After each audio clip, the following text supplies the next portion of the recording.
Pemirsa, pembangunan Wisma Atlet Kemayoran untuk Asian Games 2018 sudah mencapai 95% serta dalam proses penyelesaian. Lantas seperti apa fasilitas yang ditawarkan dalam rusun tersebut? Berikut laporan Nila Kusuma, Gerald Witama, dan pilot drone Yanuar Rahmatsyah. Proses pembangunan dari rumah susun Wisma Atlet di kawasan Kemayoran telah mencapai 95%. Artinya sudah memasuki tahap finishing dan juga pemeliharaan. Dan saya akan tunjukkan kepada Anda salah satu ruangan yang telah dilengkapi oleh furniture yang nantinya akan digunakan pada event Asian Games 2018 mendatang. Seperti inilah ruangan yang nanti akan ditempati oleh para atlet. Berdiri di lahan seluas sekitar 36 meter persegi dan terdiri dari dua ruang kamar utama, dan ini seperti inilah ruangan yang nanti akan digunakan untuk tidur, terdiri dari double bed dan ini cukup nyaman, juga tersedia lemari dan juga meja yang nanti juga bisa digunakan oleh para atlet untuk beraktivitas begitu. Nah, selain dari ruangan ini juga ada satu ruangan lain yang terdiri dari single bed dan juga ada dapur yang nantinya juga akan dilengkapi dengan instalasi gas. Selain itu, fasilitas yang juga diberikan adalah kamar mandi. Seperti inilah kamar mandi yang ada dalam rusun ini, di mana dilengkapi dengan water heater dan juga shower serta jet pump dan juga kloset yang cukup nyaman begitu bisa digunakan oleh para atlet nanti. Nah, selain bisa digunakan oleh para atlet pada Asian Games 2018 nanti setelah event itu usai juga rusun-rusun ini yang terdiri dari 10 rusun juga nantinya akan diserah terimakan kepada Pemda DKI Jakarta, rencananya untuk nantinya bisa disewakan kepada masyarakat yang membutuhkan. Jadi rusun yang fasilitasnya cukup baik ini juga bisa dinikmati oleh masyarakat nantinya. Nila Kusuma, Gerald Witama, dan pilot drone Yanuar Rahmatsyah, Berita 1 Jakarta. Terlebih dahulu menuju ke Mas Roy Suryo. Mas Roy, Anda merasa tersindirkah dengan kunjungan Presiden Jokowi ke Hambalang?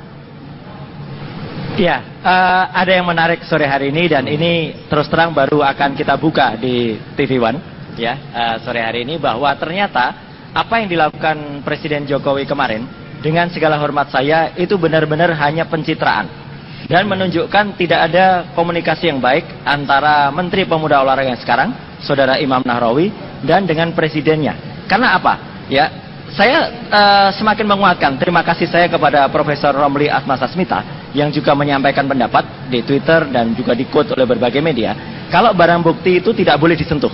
Berarti memang zaman saya dulu, tahun 2013, 2014, dikuatkan dengan hasil rapat panitia kerja DPR, tertanggal 24 Juni 2014, itu memang pemerintah dibintang waktu itu, jadi artinya anggaran tidak boleh keluar dan bahkan tidak boleh meneruskan. Jadi memang tidak bisa diteruskan, wajar kalau stop.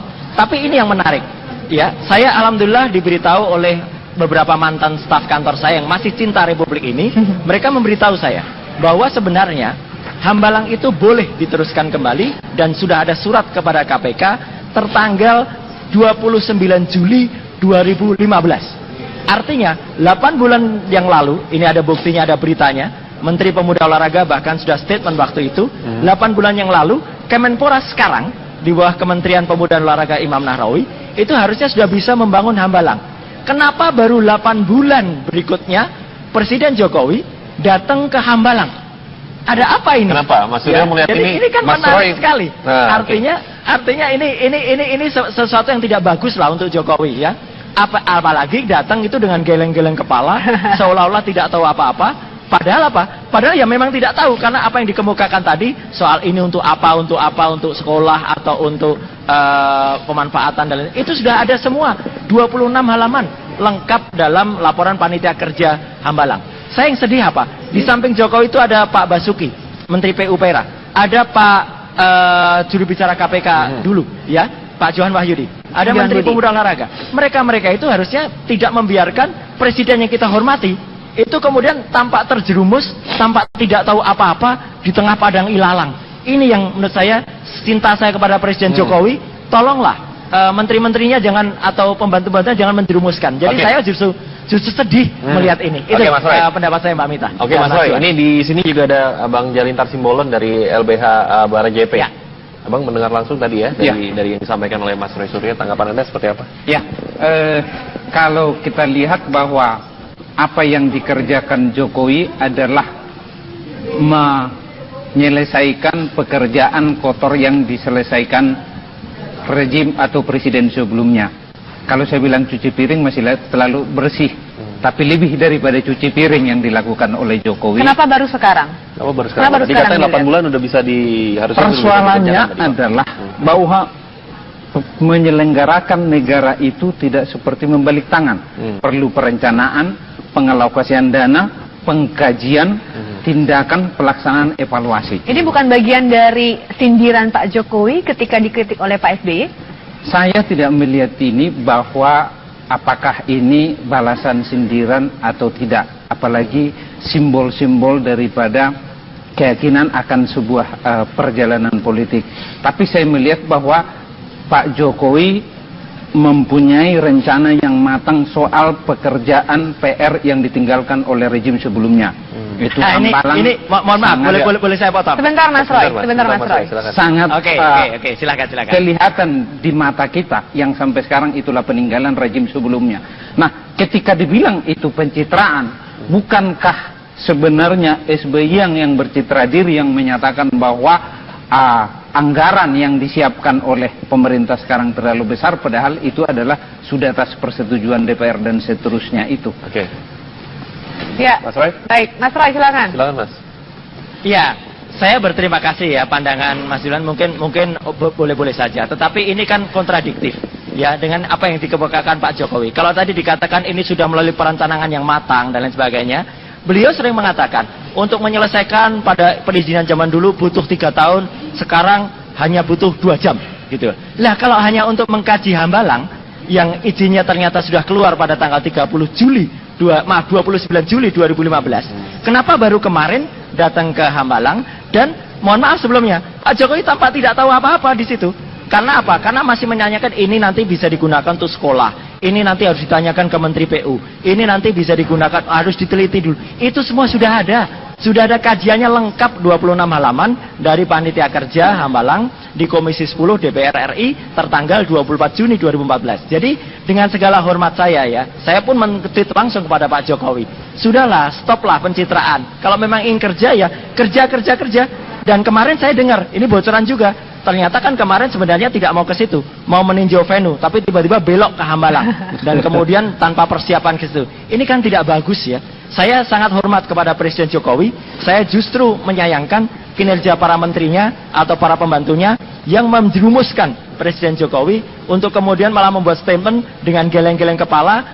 Jadi mungkin sebagian masyarakat kemarin terbuai dengan geleng-gelengan kepala, tapi sekarang masyarakat bisa mengerti kemana saja 8 bulan Kementerian Pemuda dan Olahraga yang sudah menerima izin itu tidak bergerak padahal izin sudah keluar. Dan kalau memang akhirnya izin sudah keluar, ini ada hal yang lain Mbak Mita, berarti penyidikan terhadap kasus Hambalang harus stop karena sudah dirusak oleh kehadiran Jokowi di Hambalang. Jadi ini sebenarnya kehadiran Pak Jokowi kemarin itu malah melanggar hukum, malah merusak tatanan hukum di Indonesia. Ini yang sangat sayang sekali beliau tidak diberitahu oleh para pembantu-pembantunya. Baik, nanti kita lanjutkan berbicara ini, kita boleh nanti tanggapannya di segmen berikutnya, kami akan kembali saat lagi. Oke. Abang gimana? Jangan setiap tindakan presiden itu dianggap melanggar hukum dan melawan undang-undang dan pencitraan. Kalau seperti itu bernegara ini, maka nanti akan tidak terjadi kreasi dan kebebasan presiden di dalam membuat satu perencanaan pembangunan dan membawa negara itu menjadi sebuah kapal yang menuju kesejahteraan masyarakat.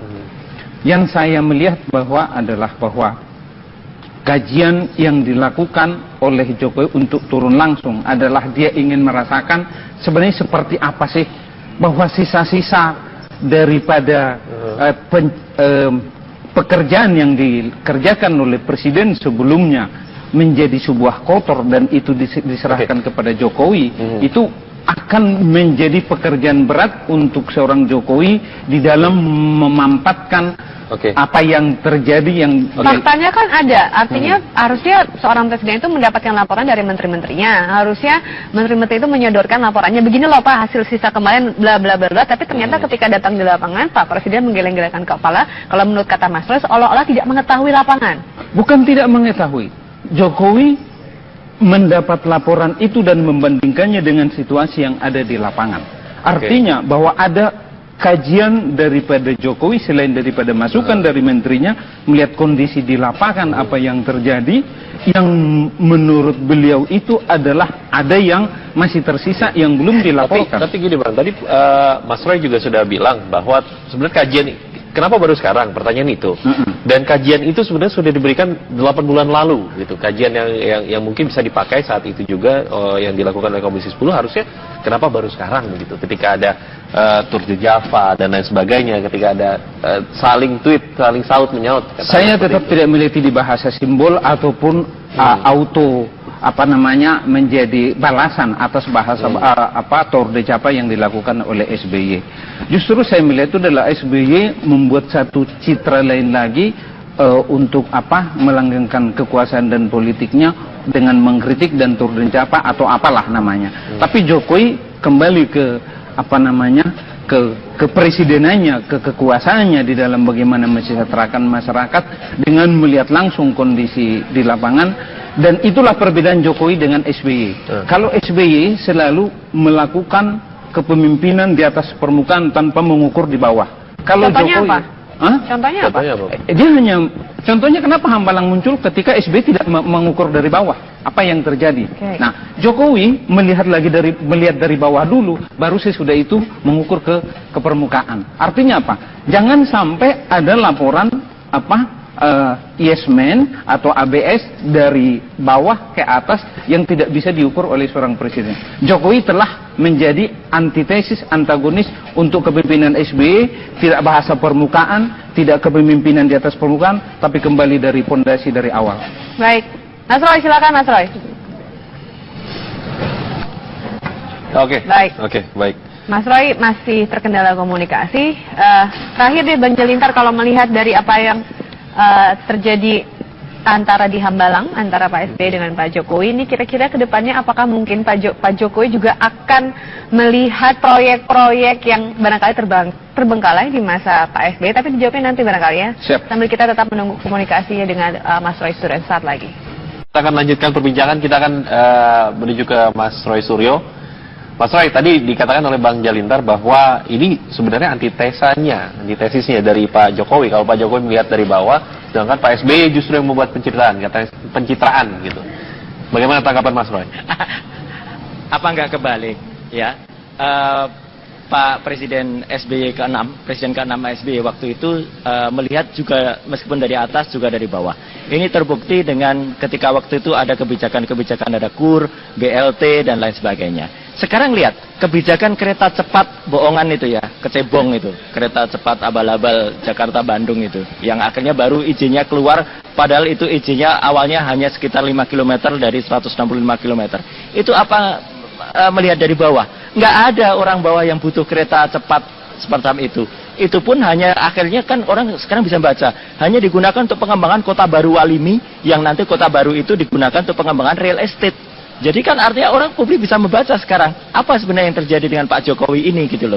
Saya pernah sangat dekat dengan beliau ketika SMK. Dulu saya yang menyopiri SMK itu dari Solo ke Jakarta. Saya tahu persis lah siapa Pak Jokowi sebenarnya. Saya ingin Pak Jokowi itu kembali ke figur Pak Jokowi sebagai seorang yang memang seperti dulu. Ya, saya sadar betul dulu itu orang yang sangat baik Pak Jokowi. Tapi sekarang pembantu-pembantunya ini, rezimnya ini yang parah. Kasihan. Gini Mas Roy. Kita jangan lari dari topik. Maksud saya adalah bahwa bukan persoalan dekat atau tidak dekat, tapi apa yang menjadi persoalannya kan Hambalang. Sebentar dulu, saya masih bicara. Itu, apa yang menjadi Pak Jokowi program daripada yang pernah dilakukan oleh SBY, entah BLT, itu adalah hanya di permukaan. Dalam kenyataannya itu banyak salah sasaran dan tidak bisa dilaksanakan. Karena apa? Tidak ada alat ukur yang bisa dibuat oleh pemerintahan sebelumnya apa ukuran keberhasilannya. Muncul Jokowi bukan pencitraan tapi melihat dari bawah. Itu yang terjadi. Maksud saya begini. Ini maksud saya begini. Mas Roy, gini. Tanya rakyat. Sebentar. Bahwa siogianya seorang mantan presiden yang 2 kali berkuasa. Dia hanya menjadi seorang yang arif, yang mengayomi bagaimana pemerintahan sebelumnya.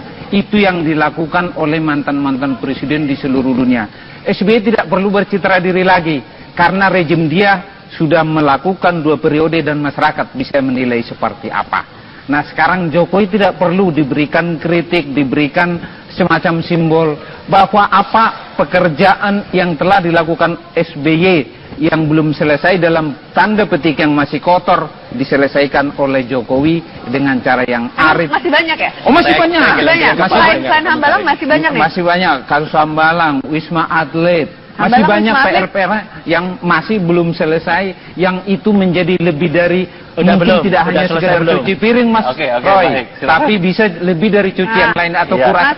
Mas Roy, silakan. Pak Jokowi ini harus banyak cuci piring katanya nih. Nggak usah buka. Kalau buka-bukaan, Pak Jokowi itu banyak sekali yang nggak selesai. Transjakarta banyak bermasalah. Proyek deep tunnel yang tidak baru ada setahun. sampai dengan sekarang. Ingat, ya? baru setahun lebih. Nah, ukurannya jangan setahun 2 tahun. Ini pengamat ukurannya kayak gini repot juga kita ya. Gitu. Baru fair lah setahun. gitu. Tanyakan ke rakyat. Tanyakan. Anda jangan potong bicara saya. Saya tadi nggak potong bicara Anda juga loh ya. Jadi artinya sekarang apa? Apa yang dilakukan kemarin kita fokus ke Hambalang saja. Apa yang dilakukan Presiden Jokowi kemarin itu benar-benar pencitraan. 8 bulan ternyata menterinya sudah mendapatkan laporan. Tanggal 24 Juni 2014 sudah ada semua yang dibaca Pak Jokowi kemarin. Itu sudah ada. Kenapa baru kemarin dikatakan? Jadi seolah-olah ini memang kalau orang mengatakan pasemon dalam bahasa Jawa. Iya, ini sarkastis. Ini tidak bagus ya untuk seorang presiden yang kemudian melakukan pasemon-pasemon. Kerja sajalah yang baik. Mas Roy. Ya? Dan saya sangat menyayangkan ya Pak Jokowi seperti ini. Jadi artinya ayolah kita bantu Pak Jokowi. Aku setuju. Ayo kita bantu Pak Jokowi untuk kerja yang benar, tapi menteri-menterinya juga harus yang benar gitu. Ya.